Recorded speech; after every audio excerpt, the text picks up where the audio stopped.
TV stations, radio stations, this will be our final mic check before we get underway.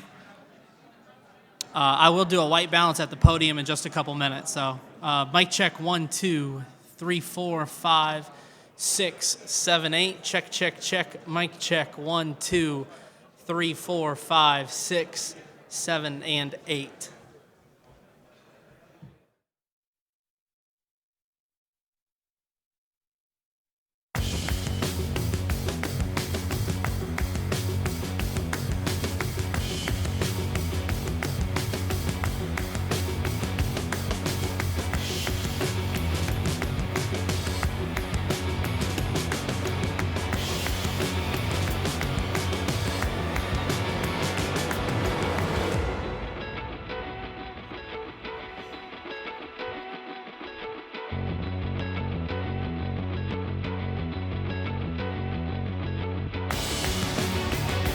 Table mic 4. Table mic 4. Mic check. Table mic 4. Check, check, check. 1, 2, 3, 4, 5, 6, 7, 8. Table mic 4. Check, check. 1, 2, 3, 4.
Check 1, 2, 3, 4, 5, 6, 7, and 8.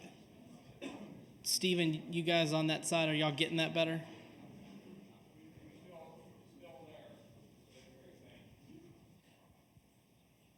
Mic check 1, 2, 3, 4.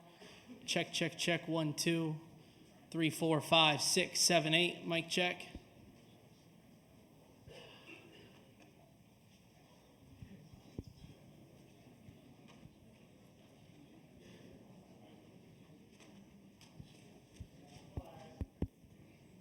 Mic check 1, 2, 3, 4, 5, 6. Okay.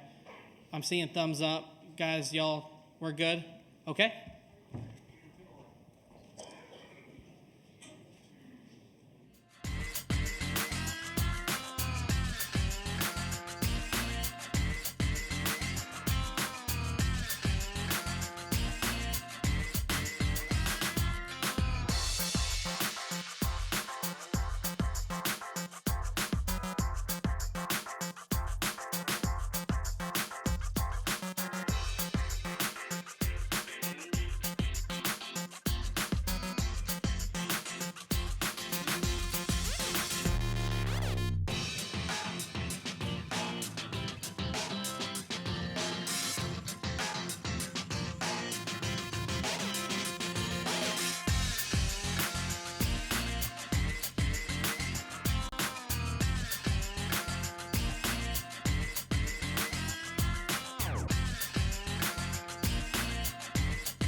Good morning. My name is Steve Fank. I'm the Assistant Athletic Director for Media Relations at the University of South Carolina. It's my pleasure to have you here this morning for this important press conference as we begin a new era of Gamecock football. For those of you looking to access the wireless internet, please use Athletics Guest. There is no password associated with that or required, so please use Athletics Guest. Today we will hear from University President Dr. Harris Pastides, Athletics Director Ray Tanner, and the 34th head football coach at the University of South Carolina, Will Muschamp. After each has had an opportunity to share some remarks with you, we will open up questions for Coach Muschamp. If you have a question at that time, please raise your hand. We'll get a microphone to you. And we would ask that you also introduce yourself so Coach gets to know your name and face along with your affiliation. After the question and answer session, there'll be an opportunity for photos with all three of our speakers. So with that, I'm happy to turn the program over to the President of the University of South Carolina, Dr. Harris Pastides.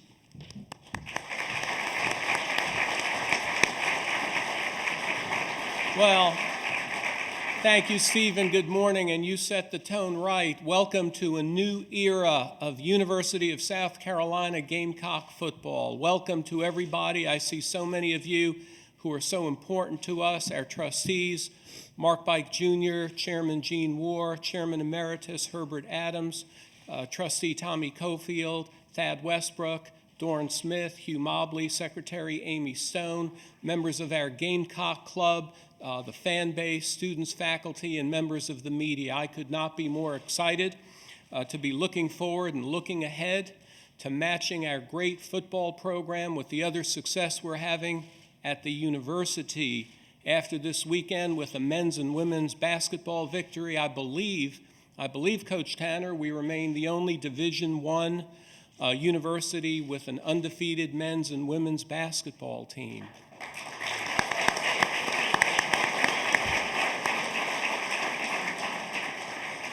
Our facilities in athletics have very few peers. Our academics have improved vastly. We're a globally recognized university. We have great partners like Boeing and IBM, but let me save the best to last. The Gamecock fans have no rival, and I think Coach Will Muschamp is about to experience that himself very quickly. Coach Tanner will say a few words, of course, in introducing Will and his family who are here. I had an opportunity to meet them last evening, and what a family they are. They were all meant to be Gamecocks. His wife, Carol, his older son, Jackson, and his younger son, Whit. Both Jackson and Whit were decked out in Gamecock attire when they came to the house last night. And I don't know about all the criteria. I'll let Ray talk to you about that, but I happen to like that the name Muschamp is spelled with USC champ right there. So let's welcome our athletic director, Ray Tanner.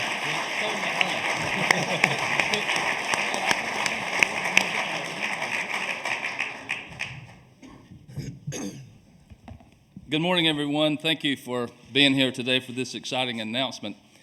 Please join me in remembering December 7th, 1941, and every day the men and women of our armed forces that protect our country. I'd like to take a few moments to thank people who helped me get to this point. Those of you who know me well know that I need a lot of help. So I'm very grateful for our group of advisors that assisted me. Ken Wheat, one of our former football players, 1969 ACC championship team. I.S. Levy Johnson, who's an attorney and a community leader here in Columbia.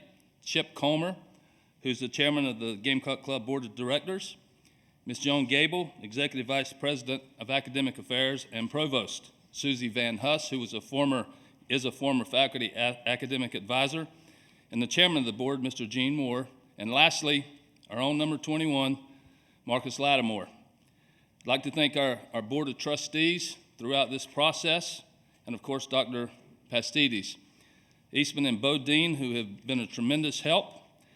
I'd like to also thank the media members that are here today and cover our student athletes at a level that I'm not sure any school in the country has the opportunity. Throughout this process, your professionalism has been exemplary, and I appreciate that. I'd like to thank Lance Grantham from our staff, who asked lots of questions and provided a lot of research. Charles Bloom, who has been with us every step of the way and has done a lot of research as well. Lastly, our Deputy Athletics Director, Charles Waddell, who sat with me through long conversations from day to day. And I'm proud to tell you that there were a couple of occasions where we skipped a meal, and that's not like us. I've been preparing for this coaching transition for quite some time. And I was reminded from time to time that the search timetable didn't necessarily fit everybody on the internet or our fan base. From the very beginning, I felt that we would be in a position by late last week or the first of this week to name a football coach at the University of South Carolina. And that has happened. And while maybe there has been a little time to get to this point, the thing that was so important that the time that we spent would result in a football coach for a long, long time. During our meeting with the group of advisors, we had great conversations, and obviously the word integrity stays at the top of the list on any talk that goes in any direction. But I want to share some things that became very important to Charles and I as we went through this process. You know, while everybody loves a great offense and running 90 to 100 plays at a time and scoring 48 points, and we would like that too, we also like defense where somebody can stop it when the other team may be on the run. A lot of people can score points today, and a lot of people can't stop teams from scoring. And I don't think that you would question what Coach Muschamp brings on the defensive side of the ball. And I'll tell you, last night in our team meeting, he got the offense pretty excited about the opportunities we will have on that side going forward. Just a couple of notes. While he was at the University of Florida as a coach, his defense was in the top 10 3 of the 4 years that he was there. You turn the conversation to recruiting. 3 times out of the 4 years at University of Florida, his recruiting class was in the top 5. We want coaches around us with a tireless work ethic. That goes without saying. Yesterday morning, I took a very relaxing flight over to pick Coach Muschamp and his family up. It was quite pleasant, quite beautiful. And as he boarded the plane, he began to work. And he took me past 10 o'clock last night. I know that as I watched him juggle 4 or 5 things at a time, I'm not capable of being on his staff. I asked Carol, is he like this all the time? She said yes, but he'll still lose his car keys and his identification. So that was good to hear. Passion is second to none. We wanted somebody who could coach and teach. No question about that with Coach Muschamp. Media savvy, natural leader, relationship with players. Last night, I was inundated with texts that I got from players that he's coached in the past. Knowledge of the Southeast and our footprint, unparalleled. You can't have a better coach in the country in that capacity. The academic priority, the excellence as a head coach at the University of Florida was apparent. We have a coach that fits so many great characteristics. A few days ago, Charles and I had the opportunity to visit with Coach Muschamp. We started out with a little dinner early evening, and quickly that conversation lasted to the wee hours of the next morning. After sleeping for just a few hours, I decided that everybody should be awake if I'm awake. And I called Coach Muschamp, and I said, "Are you awake?" He said yes. I'm not sure he was. But I said, "How about coming back and visiting with me for a little while longer?" And while he's probably thinking, that man is crazy, we visited for 2 more hours. And there's no doubt in my mind, with his knowledge, his expertise, and experience, he's the man most suited to lead our football program at the University of South Carolina. He will give us an opportunity to be at the top of the conference and get us in the national conversation. I'm delighted to be able to welcome Carol and Jackson and Witt. And by the way, both of those young men throw tight spirals. I saw that yesterday. And as the president said, you spell Muschamp with an M, hyphen, hyphen, hyphen, USC, champ. Is that an omen or what? Please join me in welcoming our 34th head football coach at the University of South Carolina, Coach Will Muschamp.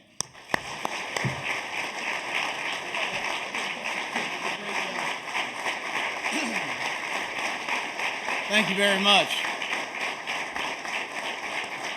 Thank you very much. I appreciate it. Please sit down.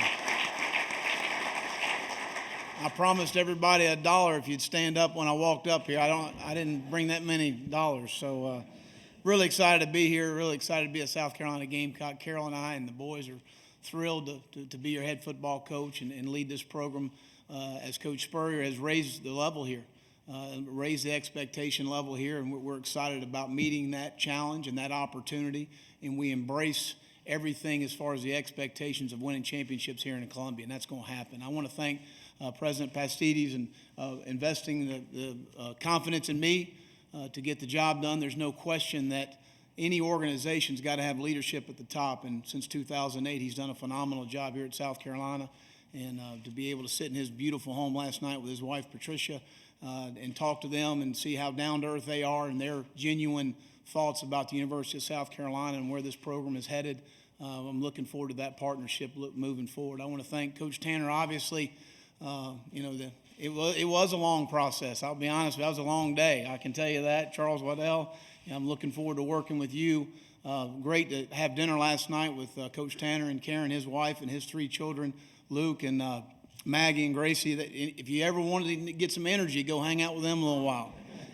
They fly around the table now. They're a lot of fun. But we had a great time last night, and as we've started this process in talking to him and his vision for the head coach at South Carolina, his vision for this program and where he sees it headed, it got me more and more excited. But more than anything in the process, him talking about him coming to South Carolina and his vision for the baseball program, because I really see myself a little bit somewhat like Coach Tanner, a blue-collar guy going out work you, and a guy that's got a tremendous vision for where we're going to head with this thing, and we're going to have a lot of fun doing it. But, Coach, I appreciate it. Appreciate your support and investing the confidence in me to be here. I'm certainly excited about that.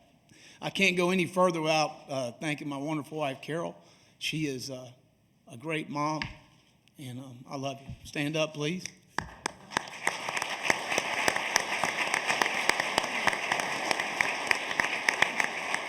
Gamecock Nation, if you don't think I can recruit, look at her and look at me. I can sell ice to an Eskimo. So, but I'm, that's a strong point you better have as a ball coach, and she's been wonderful. My 2 boys, Jackson and Whit, I don't know where Jackson is right now. He's probably out working out somewhere. But Whit, 2 great kids that have, as a coach's family and as a coach's wife, you sacrifice a lot for the coach's career. And they've done that. And I can't thank you guys enough for what you've done. There's a great blend here. Anytime I meet with a student athlete, I talk in terms of a great blend academically, athletically, socially, and spiritually for what you're looking for in a school. And I see that here at South Carolina. I look at academically what we've done with our student athletes, the Doty Center, and that's the best there is in the country. And the academic support we're going to have for the student athletes and provide for them, not just about academically, but about life. And that's really important in the maturation process for these young men to continue to further their lives and launch their careers when football's over, because it's all going to end. Less than 4% of the young men that play college football make it more than 4 years in the National Football League, and that's where retirement cuts off. So let's be realistic about how long they're going to play after their careers are over here at the University of South Carolina. And the support from that center and from the people within that center is outstanding.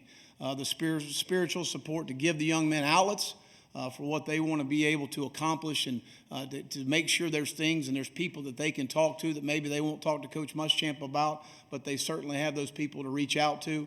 And then socially, the diverse campus that we have that certainly Coach President Pastides has really pushed for.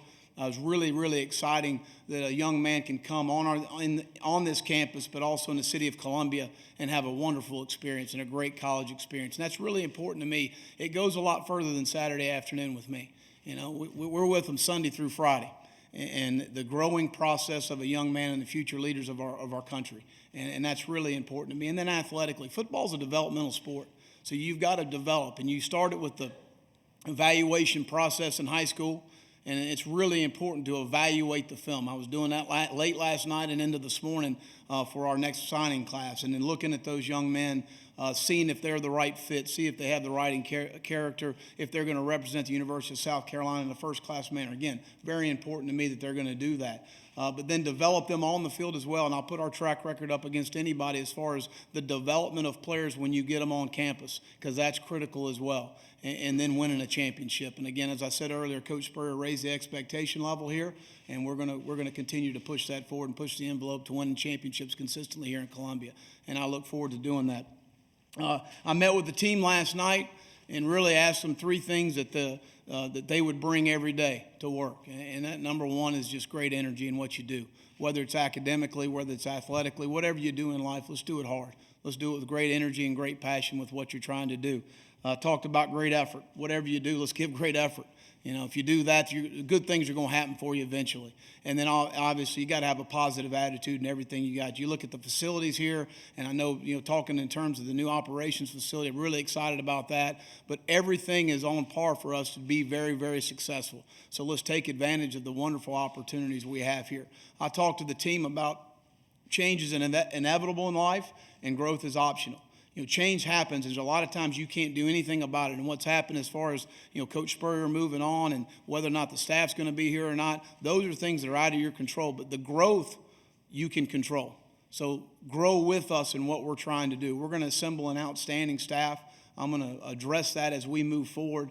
But guys are going to do a great job and represent this university in a first-class manner. And I think the players really warmed up to that. We want to be a blue-collar, overachieving outfit. That's what we want to be known for. If we recruit good enough players that buy into that work ethic, a lot of special things are going to happen for us. And I certainly think that the talent base within South Carolina, we need to win the state back recruiting. That's the most important thing. You talk in terms of going into North Carolina, Georgia, and Florida, and obviously recruiting some of the Northeast guys with direct flights from Washington and Philadelphia and New Jersey, flying directly into Columbia. You can access your kids to some kids in the Northeast, but we need to win the state back first. I understand that, and that's what we need to do, and that's where my efforts this week certainly are going to be focused. But I'm going to answer some obvious questions. First question probably would be about the offense. I think last year at Auburn was outstanding for me to work with Gus Malzahn, who first of all is a first-class individual, a great person, and an outstanding football coach. Really probably over the last 10 years offensively has done as good a job as anybody in the country. And the last year at Auburn was fantastic for me. Sit back and see how he administered some things, and that's really identity-wise what we want to be. We want to be on the ball. We want to be fast. We want to be physical. We want to be able to be on the ball, spread the field, make them defend the 53 1/3 yards wide and 120 yards deep on the field. And that's really what we want to be offensively, and I think our guys are really excited about that. Defensively, my hands will be on a lot of it, and I think everywhere we've been, the track record speaks for itself as far as the success we've had, but that also goes back to good players. Is what I'm going to do this week is get on the road recruiting, and that's what we need to do. But I think we'll commingle based on front-wise and coverage-wise based on what we have. I'm not going to ask a player to do something he can't do. If a guy can't cover a bucket of water, I ain't going to ask him to play man-to-man. So those are things, to me, as a coach, you evaluate what your guys can do, and you fit your system to what your guys can do. And I think that's really important. We're going to be really aggressive on special teams. To be able to control the vertical field position in the game is really, really critical, and that's something that we understand that's 1/3 of the game. Obvious question about staffing. I kind of hit on that already. I want to hold off on getting ahead of myself as far as those things are concerned. Don't believe everything you read or what you write. So I think that, I know everybody's got the staff figured out, and just let me know when you know. So, but we have an outstanding staff here, and I met with some of those guys last night, and moving forward, I'm going to hire the best guys for us. I'm going to hire the right fit for us, the best coaches for us, and the best fit for South Carolina. And that may take some time, and I'm not going to put a timetable on it, because at the end of the day, you want the best fit for our young men. It's our job as coaches to really service the players. If it weren't for the players, we wouldn't have jobs. Now, within that, we've got to hold them accountable to make them dependable and continue to grow and mature as young men, as athletes, as students, and all of those things. But we're going to hire the best staff available. Probably will get some questions about sideline demeanor. Coach Tanner and I have talked extensively about his expectations of the head coach of the University of South Carolina, And I'm certainly in accordance with everything that he wants done. I am a passionate guy. I do have a competitive edge about me. I do coach with a lot of energy on the field. And I want our players to play with relentless effort and great energy and great passion, because I have been coaching a long time, and I do know that your players generally take the personality of the coach. And I want our guys playing with that type of competitive edge every time they go out, but also representing South Carolina in a first-class manner. And that's what we're going to do. I know one thing, I'm going to be really excited of running out of that tunnel in Williams-Brice in 2001 cranks up. I can tell you that right now. It gets goosebumps thinking about it. But really excited about that. I'll probably get asked about, what happened at Florida and what have you learned. And I think it's great to reflect, have some perspective on what you did well, because we did a lot of things very well. It didn't end the way I wanted to. My first day on the job, I sat with our president, Dr. Bernie Matchin, and came in my office one-on-one and shut the doors, and he said, clean it up. You need to clean the place up. And we did that. We left a program much better than we inherited. It didn't end the way we wanted to, but we graduated our players. We had the highest grade point average in school history for consecutive semesters, my last 4 semesters there, and we did things the right way. So I'm certainly, anytime you're able to reflect and take some perspective on what happened, you got to be willing to learn. That's one of the things you got to be able to do is look back. And there's nobody that's going to be more self-critical of themselves than myself as far as what we need to do to be successful and as we evaluate ourselves moving forward here. And with that, I'll open it up for any questions you might have. Again, we'll get a microphone to you right here in front, David. David Cloniger, the state. Will, when did you first get contacted by Ray, and when did this process first start? I believe it was last Thursday. I believe sent me a text and asked if you wanted to talk, and we had a good conversation that morning. I immediately let Coach Malzahn know that South Carolina had contacted me, and I believe we met, it was Wednesday or Thursday, and we met a couple days after that. And as Coach Tanner kind of alluded to, we had a very deliberate, very good meeting. It was a long meeting. It was a good meeting, and get to know you and plan for the program on both sides, because I think that's important to see what his vision is as well. And I thought we agreed on a lot of things we need to do. Brian.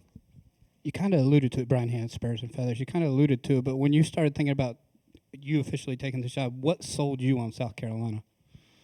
Well, I think that number one, the success Coach Spurs had. And he's come in here and certainly has raised the level. I knew about the facility improvements that were headed. I knew about the indoor. I knew about some of the things. But I again, as much as anything, you meet with Coach Tanner and you see, here's a guy that wants the best for the University of South Carolina. Here's a guy that loves the University of South Carolina, has invested his life in the University of South Carolina. And when you see an investment like that, that kind of motivates you as a coach, and you understand this guy's willing to do the things it takes to be successful, then I certainly want to be a part of that team. And it certainly is. To me, it's a team, and I think anywhere I've ever worked, you want to talk to any president or any athletic director or any administrator, it is a team, and you do it all together. And that's certainly, when I talk in terms of partnership, that's what I'm talking about. Y'all are easy. Stand there in the front. Colin Taylor, Gamecock Central. You mentioned Steve Spurrier's success here. What's your mentality in trying to inherit a program from one of college football's probably greatest coaches? Well, again, I think that as I told the players, change is inevitable in life and growth's optional. We're going to do things a certain way, and again, it's hard to. There's only one Coach Spurrier. Let's be honest, so I'm going to be Will Muschamp, and that's what I need to be in this situation, and that's what we'll do moving forward. I'm certainly going to reach out to him because there's nobody that – it's easy for everybody, and I got about 80,000 on Saturday that will give me great advice.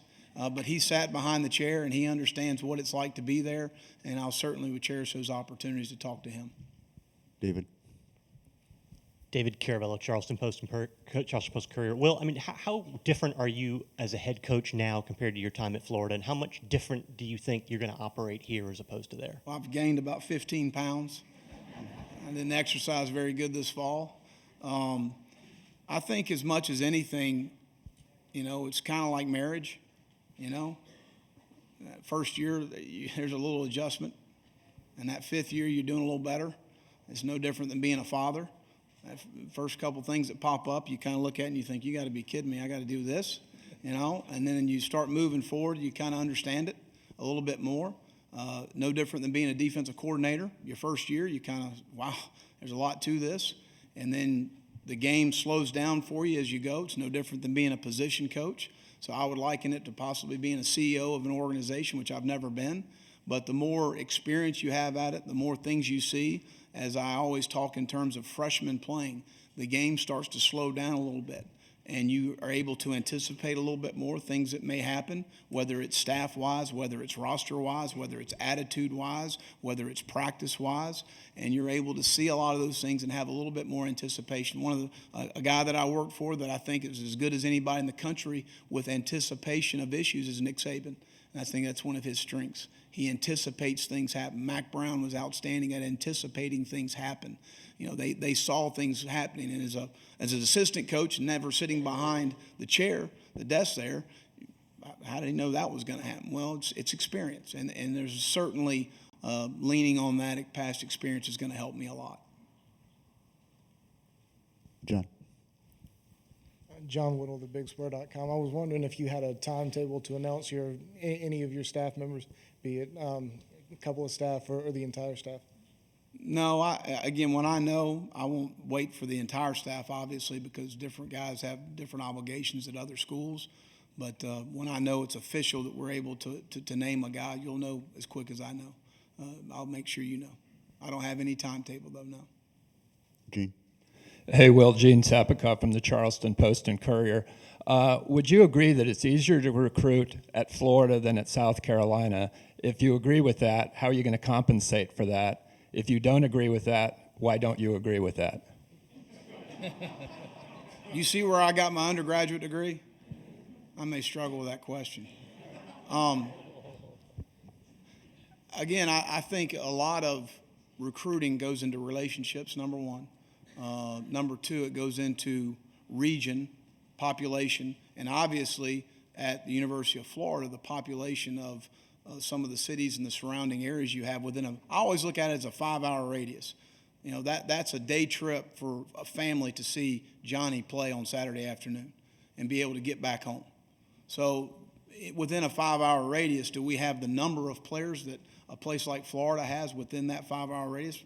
I'm not going to sit there and say that.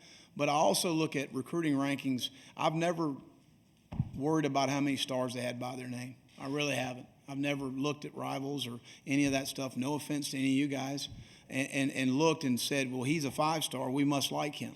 You know, because I've signed a bunch of 2-stars that were really good football players and are still playing in the National Football League.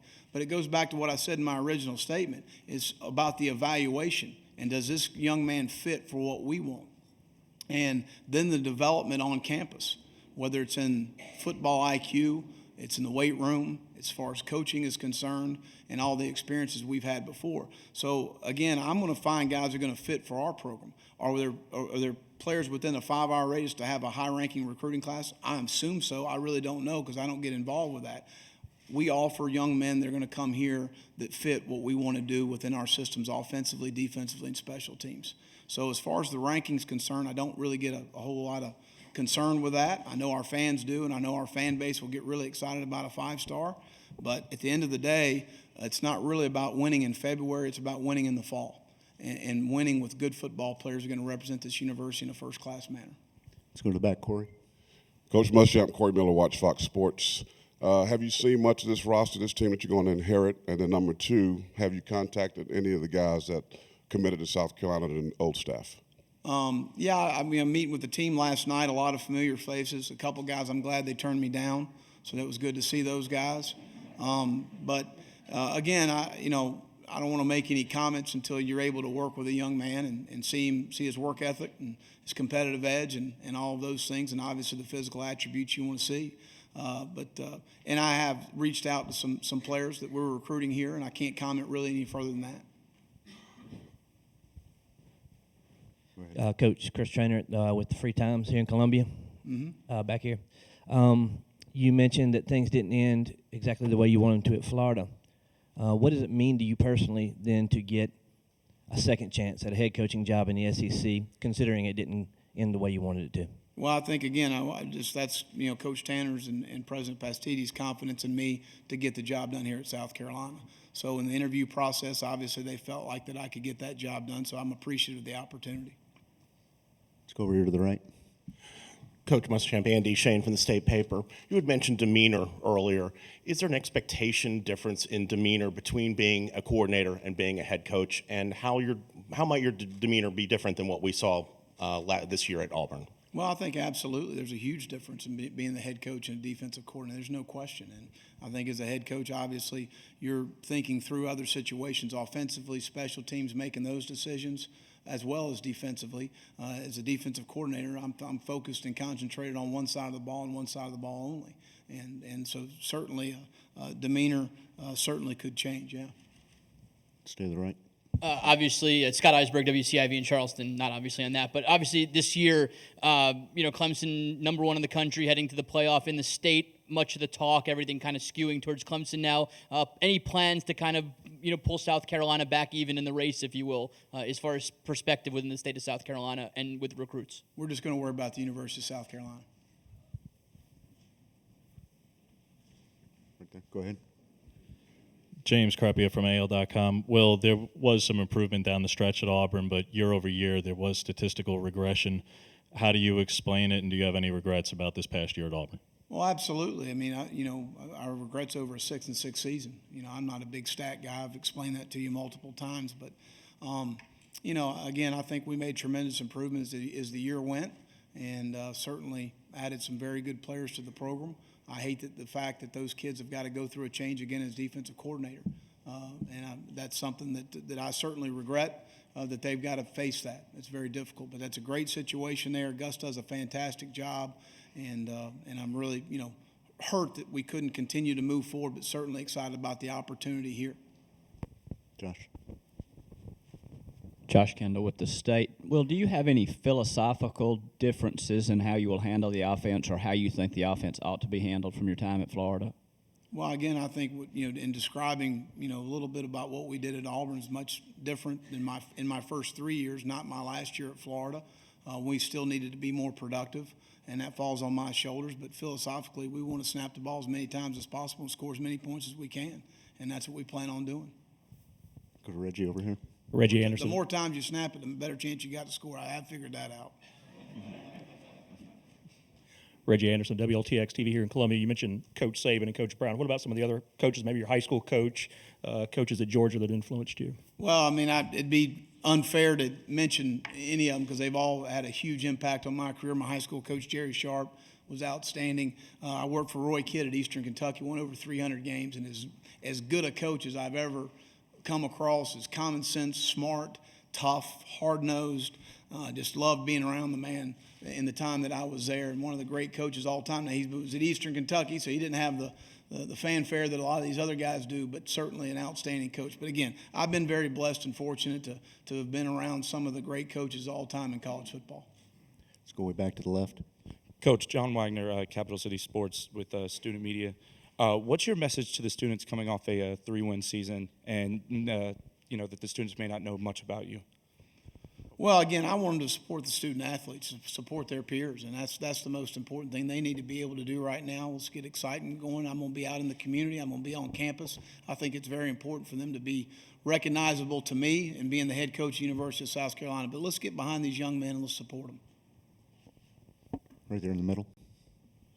Coach John Del Bianco with the Big Spur. Can you just talk about what kind of goals you could set for yourself in this first season, long term, and then what kind of ceiling you see for this program? Well, again, the ceiling's limitless.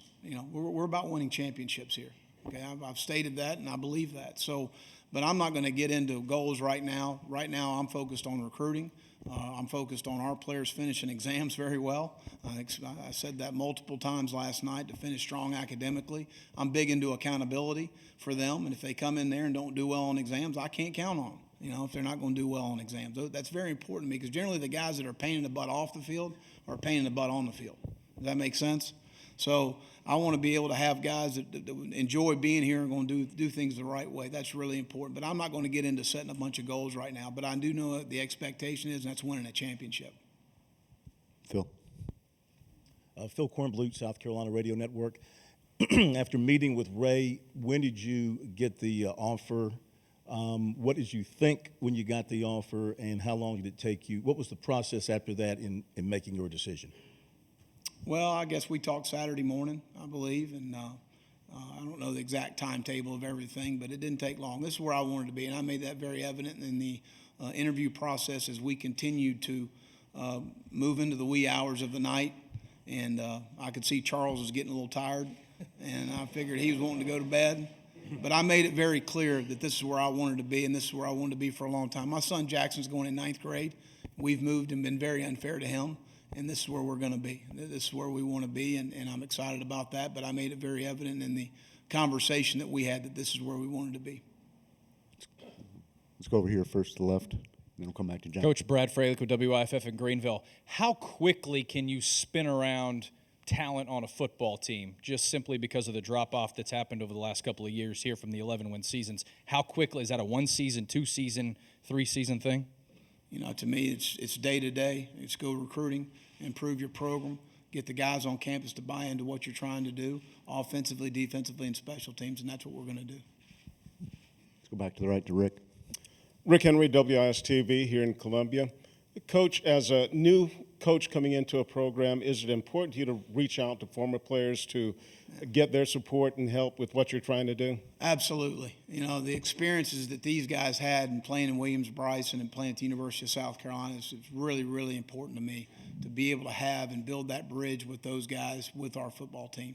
I think that's critical, and I'm going to constantly have guys talking to our team about their experiences at the University of South Carolina. I think that is really, really important to me, and certainly being able to possibly have former South Carolina players on our staff in some form or fashion I think is really important. Go to Matt. Will, Matt Connolly with the state newspaper. I know you said you didn't want to comment much on the staff, but just how important is it to have a staff that'll come out and recruit and work hard in the recruiting area? It's always been my philosophy. You better hire you a play caller. You better have you a good defensive coordinator. You better have you an offensive line coach. And the rest of them can't recruit, they can't coach here. That's the bottom line. Let's go to the back on the right. Pete Hannity from WSPA TV in Spartanburg. You've been in a lot of different programs as a coordinator and then, of course, at Florida as a head coach.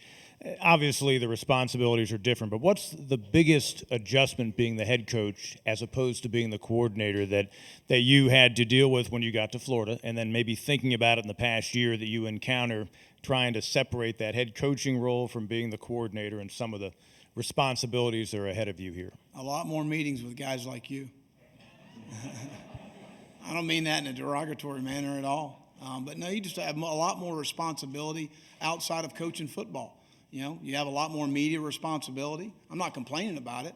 I'm just saying that's the bottom line. You have a lot more things coming across your desk. Bill Parcells called me when I went to Florida and said, you know, you ever seen those things in the apartment buildings in New York City? I said, I don't know exactly what you're talking about. I'm from the South, but go ahead. And he said, you know, those conveyor things that they come out and they're cleaning out an apartment building and they throw the trash and it sucks it up and dumps it into a dumpster at the bottom. He said, that's your desk now as the head coach. And he's probably right after a while. So there's just a lot more things as far as, you know, you obviously have your coaching responsibilities, your recruiting responsibilities, but then your media responsibilities.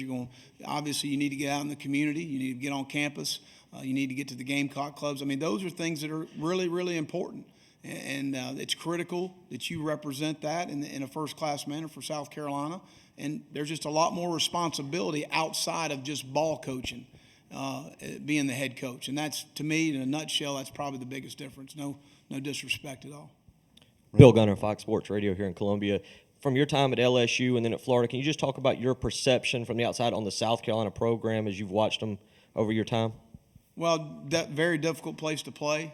Passionate, great fan base that's going to support the Gamecocks. You know, that's the number one thing that jump out at you. And then obviously the run Coach Spurrier had here was outstanding. So again, very excited to represent the fan base. Stay at the right, halfway back, Heath. Coach, you alluded, Heath Klein, 107.5 The Game, you alluded to the areas you want to hit in recruiting. Can you talk for fans about how you might want to structure anything beyond the coaches, any kind of personnel department, analysts, any kind of thing like that? Excuse me. Well, I think the support staff is a huge part that we're moving forward, and Coach Tanners fully supports that as far as the things we need to do off the field with the recruiting office and the manpower you've got to have to be successful. Again, when you have so many duties as a coach, as a head coach, you have to have people behind the scenes that do a fantastic job for you as far as setting things up, as far as recruiting is concerned. And that's certainly something we're moving forward and pushing the envelope with. Second row. Danny Garrison from theBigSpur.com. In terms of a personality fit from what you've seen so far, where does this program rank in terms of other places you've landed at? The top. Pete. Pete Iacobelli, Associated Press. Will, how hands-on do you get with your defense, and do you have to kind of contain yourself at times from wanting to do even more out there with them? Well, I think you need to play to your strengths as a coach, as a head coach, and that's certainly, I would say, a strength of mine. And so I'm very involved defensively, but also on special teams. I'm the recruiting coordinator too. And then, I like to be able to be around the offense enough to where the offensive kids know that we're there. And as far as the decision making on game day, obviously, but certainly I think you play to your strengths, and that's my strengths. We got one more here, John, in the middle. How would you describe your relationship with Coach Spurrier, and did you talk to him after you got the offer and just about the program, what to expect here, some of the challenges? Well, Coach Spurrier is a guy that I really look up to. He's a Hall of Fame football coach and Hall of Fame player, and a guy that I've got tremendous respect for. We have a very good relationship. I have not talked to him since I've taken the job or prior to that. But listening to him, we spent a lot of time on planes to Bristol every summer, talking about programs and talking about how fond he was of Columbia, how he and Jerry really loved living here, the program, Coach Tanner, the president. I mean, all of the things, he was ultra positive about his experience. And so just kind of going back through and thinking through some of the things that he said that were really important to me and the relationships that he and Jerry had here and how good it was for them and how much they've enjoyed their time here really was important. But we haven't had it as much. He left me a message, and I need to give him a call as soon as possible. Stay here in the third row. Will, you had said that you hate for the Auburn players that they're going to have to go through another change again on defensive coordinator. Your departure is going to be the fourth DC in 5 years, seventh in 10 years. Can you just speak to the challenge that your successor there will be facing if it's possible to have success under that much turnover? And besides Travaris Robinson and Bobby Bentley, if anyone else from Auburn will be joining your staff? Well, again, I'm not really ready to comment on staffing at this point. I'll certainly let you know when I know. But again, I think that there's some really good football players on that defense, and some guys that played extremely well for them this year. And I certainly believe there's a lot of success to be had. There's no question about that. Is it difficult to go through another transition for those players? It certainly is, and I hate it for those kids. I hate it for their experience to have to hit that. Stay on the right. Tim Daly, 107.5 The Game, flagship station for the Gamecock Sports. Looking back on other QB decisions, like at Florida, are you a more pocket passing QB? Do you prefer that, or a running QB? Are you a one QB guy, two QB guy? Just curious. I really like the guy that wins. So, again, Connor Shaw was as good a competitor at the quarterback position that maybe I've coached again. I mean, there's been a lot of great competitors. I mean, I'm not trying to say, but here's a guy that I don't know how fast he was, and I really don't know how well he threw the ball. But I know one thing: he won a lot of games.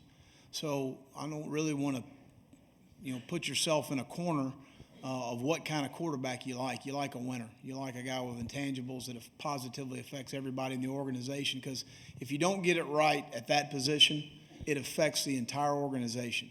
Who goes to the playoffs every year? Wherever Peyton Manning's playing and wherever Tom Brady's playing. And that's why that position is so critical, because it not only affects offensively your production, but it affects your entire organization, defensively, special teams, the decisions you make as a coach, how aggressive can you be, does he take care of the ball? There's a lot of things that are involved with that. Take away the ability, certainly a quarterback with legs gives you more problems defensively, because you could be in a good call, a good situation, and a guy with legs can make you wrong, like Connor Shaw did on a touchdown here in 2011 on third down, right in this end zone. I remember it. We lost contain, and we had nobody left, and we couldn't catch him. So, but those are things to me that, you look at the intangible things as much as anything of guys that can win and guys that positively affect the guys around them. That is critical in that role, and that's certainly something that Connor did here at South Carolina. Let's go to Ben and Pete. Hi, Ben Briner from the state. At Florida, how much did you involve yourself hands-on in the offense, and do you change that involvement anymore this go-round? As far, I didn't, call any plays, in any of that. I mean, philosophically, you go into a game with a plan of how you're going to win the game. And if that means we got to take as many shots as we need to take, that's a game planning issue, and then the offensive coordinator calls the plays. So that's what we plan on doing here, and certainly need better results than we had at Florida. Stand right there. Coach Evan West from WCBD in Charleston, back here. What's your sales pitch to recruits who may be watching this press conference, and what are you selling them on Columbia? Well, again, I think that what I kind of stated earlier, the great blend that we have here academically, athletically, socially, and spiritually for a young man to come in here and have great success at the state university, at the University of South Carolina, okay? So that's a great, to play in the Southeastern Conference. There's no better conference. You're going to go play in places like Athens. You're going to go to the Swamp. You're going to go play in Williams-Brice every Saturday afternoon. That's hard to beat, and that's an exciting part of being a South Carolina Gamecock, and certainly moving forward from a facility standpoint, it's going to be hard for a young man to turn us down, the way I look at it. Pete. Coach, I know you said you wanted to be here, but was this the only school to reach out to you during this recent couple of weeks period? And did you think a year ago when you left Florida that you'd have this opportunity this soon? Were you a little bit surprised that another head coaching job of this level came up this soon? I had some other schools reach out as a possible head coaching situation that I didn't pursue, quite frankly. And so I just didn't feel like they were a good fit for me and my family. This certainly was the perfect fit for us and what we wanted to do, and that's why we pursued it. I've been involved in this game for a long time, and you never know the opportunities are going to present themselves. So you do a good job with the job you have. You work extremely hard. You do things the right way. You represent the university in a first-class manner. Good things are going to happen for you, and good things happen to good people. So I guess we've done some good things over the way. We'll take two more. One here in front. Coach, South Carolina players, when they graduate, they usually stay close to the university. Have you gotten a chance to talk to a couple of them since you've been in town, and what kind of feedback have they? I really haven't, but I'm looking forward to that, and certainly having these guys involved in the program. Absolutely. And Shane? Coach, you've mentioned a couple times how spiritually this is a place. How important is that in your program that kids, that the students understand that, and how does that reflect in your coaching and in running the program? Well, I think it's really important for a young man to have outlets. This is a really, when you talk in terms of 18, 19, 20, 21 years old, there's a lot of soul searching. There's a lot of searching in life of what kind of young man, where are we landing here? And those choices and decisions that a young man makes, form, as he moves forward. And so I think it's really important to have a lot of outlets within the organization that they can reach out to, and it may not be the head coach, it may not be the coordinator, it may not be the position coach or the coach that recruited you, but it might be the person on the side, the support staff that they're able to lean on, and that's really important to me. Again, we're here to service the players. That's really important to me, that they have a great experience. Is it all going to be easy? No. Is it all going to be perfect? No. Is it all going to be great days? No. We're going to have some tough days. That's part of it. But through that process, have enough outlets for the young men to be successful. With that, we'll let Coach relax for a minute. Any questions for Coach Tanner?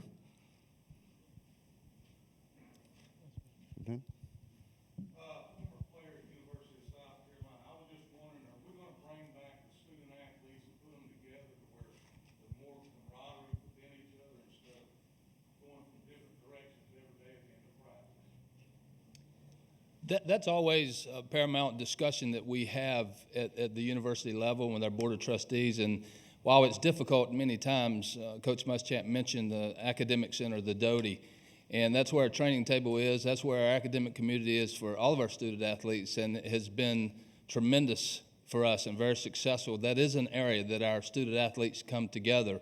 It's difficult to get everything in the location that you want because we're landlocked to a certain extent. But that is always a discussion, and I feel comfortable in telling you that of our facilities, the Doty is a special place where all the sports are together for meals and study and camaraderie. So that is a special environment for our student athletes. Brian. Coach, you talked about going into this, you just wanted to find the right fit. Was there a moment that it kind of stuck out, or just that moment that you know this guy was the right fit? Well, I think that, you go back in time, and we're all fans. I assumed the role that I had to be more than a fan, and you watch people across the country, and we all know about Coach Muschamp, the passion, enthusiasm, desire. But he was very relational with his players. He had academic priorities. His experiences in the past, everybody says good things about him, from the presidential level to his student athletes. So that was very important to me. I actually had a conversation with him probably a year ago at this point, unrelated to being the head coach at the University of South Carolina, but it stuck. It stuck with me, just the conversation and the tone. I do think that, being a former coach, there was a connection, there was a bond. And, I would like to say one thing. My wife told me this morning, don't talk too much. So I have to be careful. But you talk about his past and winning 28 games at the University of Florida in his 4 years, that many would say, well, that's not acceptable, that's not good enough. There's two coaches right now in the college football playoffs that one won 28 and one won less than 28. So I coached for a long time.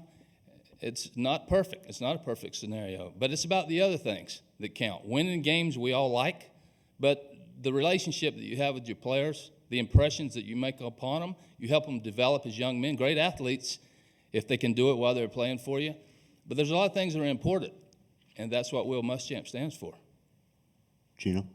Hey Ray, to what extent during your pursuit and when you decided to hire Will, did you talk to Steve Spurrier, and what kind of input did he have? I talked to Coach Spurrier periodically along the way. I actually spoke with him yesterday for a moment or two. I think it's very important. He has been in the game for a long time. Certain people have made an impact with him personally and as a coach, and certainly Coach Muschamp was in that category. So that was important to me, to hear it from a person that's been in the game for a long, long time. John? How much outside pressure did you feel from a timetable perspective, and did that influence you in any way? John, you've known me for a long time. I can be a little bit hard-headed. And the fact that there were so many openings throughout the country this year, and jobs were getting filled, and I was getting some pressure, but it did not affect me. I knew what the timetable was when we started. I knew the last weekend of the college football season was November 28th. While we were doing tremendous research and having a lot of conversations with athletic directors and coaches that may not be in the game, there was a respect level that you know where you are in this process. And then there was a championship game last weekend. So the timetable, I felt, was perfect when we started, and we got to the place that we needed to with the right man. And maybe Coach Muschamp and Charles Waddell would tell you that it was a little more thorough and extensive than it needed to be. I felt good about it. I think just like when Coach is talking about the investment you make in a program, that's the way I took this job. I wanted to be right, and the time did not affect me, and we got it right. Let me try that too, because there were times when I revert to being a fan from being the president, and I was getting anxious too. Not so much any lack of trust or faith, but you're hearing it from the fans, and we just want to get our coach. We want to move on, we want to turn the page. But every time I called him, he convinced me he was doing it the right way. He said, "President, I'm looking for a coach for a decade or more. Can I take a few more hours?" I said, "Sure." He said, I could make a decision sooner, but we're talking not about a quick thing. Can I check the background? Can I call people? Can I have a long interview and maybe call someone back the following day? Would that be okay? Is that too much to ask? And I said, not at all. So I'm convinced that, although to the fans it took longer than some would have wanted, I think he took exactly the right amount of time. And Coach, let me just say, you've done great today, but your comment about your family and Carol is amazing. Let me say, to keep Ray and I happily married, Patricia and Karen are amazing wives too. So I just want to... There's a reason why you survived this long. David? Ray, sort of a similar question to John. Did the volume of openings this offseason, perhaps some of them unexpected, ever lead you to have to maybe ever complicate your search efforts or ever lead you to maybe refocus them?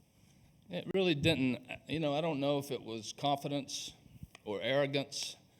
I can't tell you. And again, Charles Waddell was with me every moment. I was always concerned about what was right for the University of South Carolina.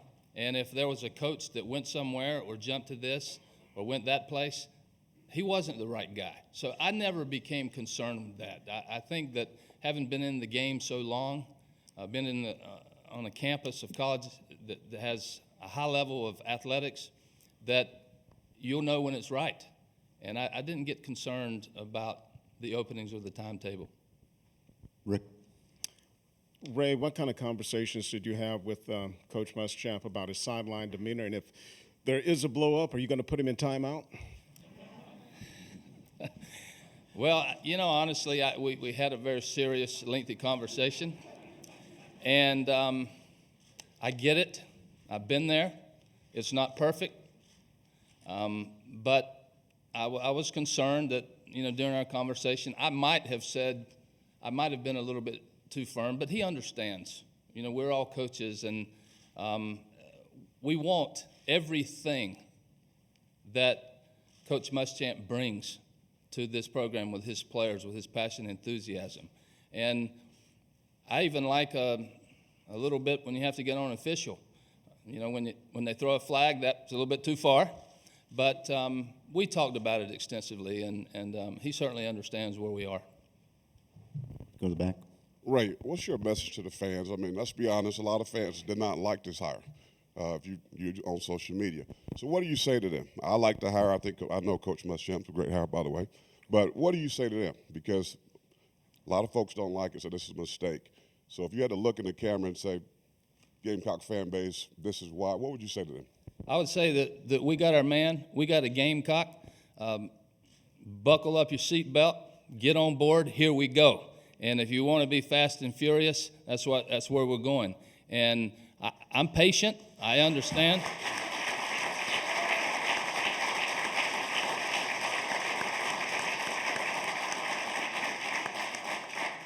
As you know, we have some very loyal, passionate Gamecocks, and they've been with us for a long time. So they'll be ready to go. I'm confident of that. I think that's a good way to end this press conference right there. That's a great way to end. Photo opportunity for those of you who like. We'll have Coach Muschamp, Dr. Bastides, Coach Tanner up here. TVs, if you want to start heading down to the field for the one-on-ones that we talked about, you can do so at this time. Thank you all for coming.